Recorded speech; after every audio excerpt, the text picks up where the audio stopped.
So a few things to talk about the Cavaliers. We're going to be talking about Caris LeVert unlikely to get an extension from the Cavaliers, as well as talking about Colin Sexton and Ricky Rubio, and who's going to be the starting small forward, as JB Bickerstaff says that's undecided. So let's get right into it. We'll start first with Caris LeVert. That's mainly what the video is about. Like and subscribe for more NBA content than anybody else on YouTube. Just hit that subscribe button. It's free. We're almost at 10,000. We're about to hit 8,000. We're literally about to hit 8,000. You probably hit 8,000 by the time you're watching this.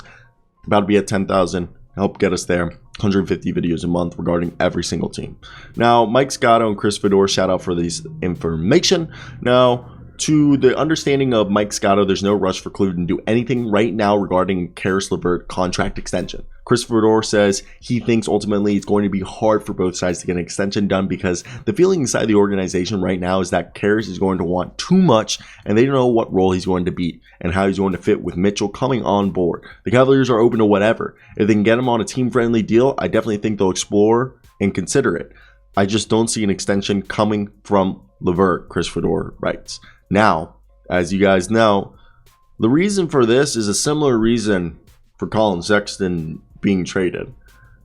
If you look at the Cavaliers, ideally Colin Sexton's camp won $20 million a year.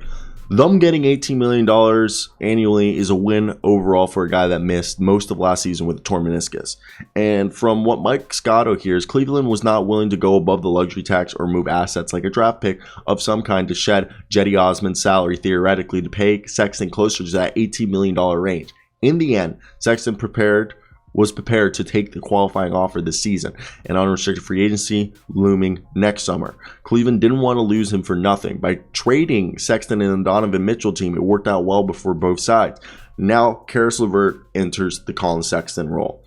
And Caris LeVert could be the starting small forward for this team, as Chris Fedor writes that he's been told it hasn't been decided who's going to start at small forward. You have Cedi Osman, Isaiah Curl, Caris LeVert at that option. Training camp and preseason are going to figure that out. JB Bickerstaff has to get it together with all the other coaches to figure it out. Especially now that we found out Ricky Rubio, Chris Fedor writes he's visited with Cavaliers team doctors recently. He's been doing a lot of his rehab in Barcelona at the early stages of it. He met with the Cavaliers doctors, and Chris Fedor was told that everything was on the same schedule. They don't have any specific timeline because this is a player beyond the age of 30 and his second torn ACL. They don't feel the need to rush him back onto the court.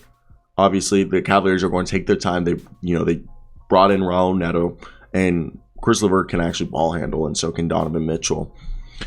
But Raul Neto is going to play, the backup role until Rubio's back. And the historic timeline is 12 months, and that's what Chris Fedor keeps heating, 12 months. And if you're talking about that, we're talking about January, and Chris Fedor thinks February is probably most realistic at this point for Ricky.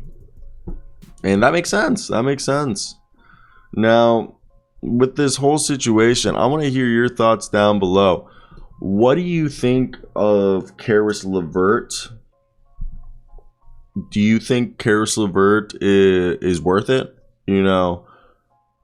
I've thought about it, and I think for both teams, this could be something beneficial in the sense that Okuro's the defensive guy. If you want to go with a defensive lineup, you're going to start Okuro. If you want more scoring, you're probably going to go with Caris LeVert. It really depends on what they're looking for and the type of players. I think, personally, I understand the thing is you also could start Cedi Osman, who's a mix of Caris LeVert and Isaac Okuro. He's the most. Caris LeVert is the offensive guy. Isaac Okuro's the defensive guy, and Cedi's the in-between guy. He's not necessarily great at offense, but he's not necessarily great at defense, but he's not necessarily bad at offense. He's not necessarily bad at defense. He's an all-around guy who can do a little bit of everything, but you'd rather him come off the bench or, be a spot starter, if I have to be honest, and I think a lot of people would agree with that. But look, and I just think this is definitely somebody who could get the starting role. And if Caris LeVert gets the starting role, that's, I would say, would be not the best thing for Isaac Okuro. But yeah, I want to hear your guys' thoughts down below. What do you guys think of this whole situation? Who are you giving the contract to and why? But yeah, interesting situation as of right now developing in Cleveland. it's interesting the fact that who's going to get paid. Okay, does Donovan Mitchell kind of throw a wrench in the plan of giving extensions to our man Caris LeVert and other guys? I mean, Cedi Osman looks like he could be gone after the season or traded mid-season, which a lot of people would be shocked, but I wouldn't. I mean, it's been rumored for months now that they've been not shipping, but you know, what's the word? Shopping Cedi Osman around to other teams as potential trade bait.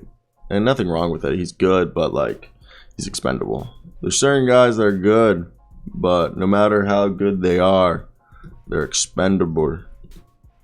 And you just can't have them on your team. So I want to hear your thoughts down below. What do you think is going to happen here and why? But yeah, I agree. It's an interesting situation with how everything's going down. But have a good one. Take care. Bye-bye. Also, this was not meant to be